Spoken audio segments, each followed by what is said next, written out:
Ito na yung minarkot natin. Ito yung mga ugat niya.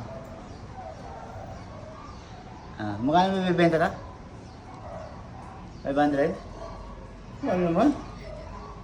Pwede naman bigay na lang. Ha? Oh, pwede na tayo bigay sa mababait. Mababait? Pag maldita, bawal. Bawal. Sige. Hindi natin kung mabubuhay. Bye-bye. Nagkakaugat na siya.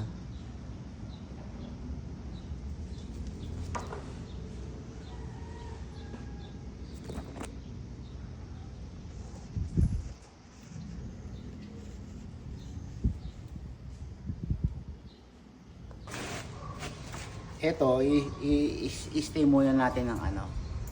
Siguro mga isang linggo pa para mag-establish bago kunin na may-ari. Sino ba mayari niya? Ewan ko. Bahala na sila. Basta dapat mabait. Sa dapat mabait. Ang requirement, ano requirement mo? Pakiulit.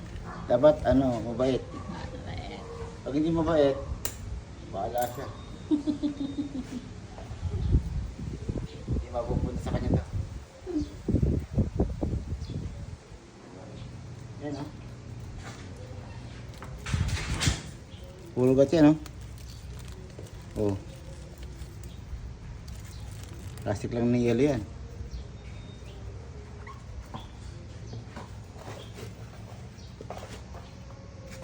After natin yung malitan na yun, lalagyan natin ng tukod. Hanggang sa mag-establish ulit. Tukod-tukod lang.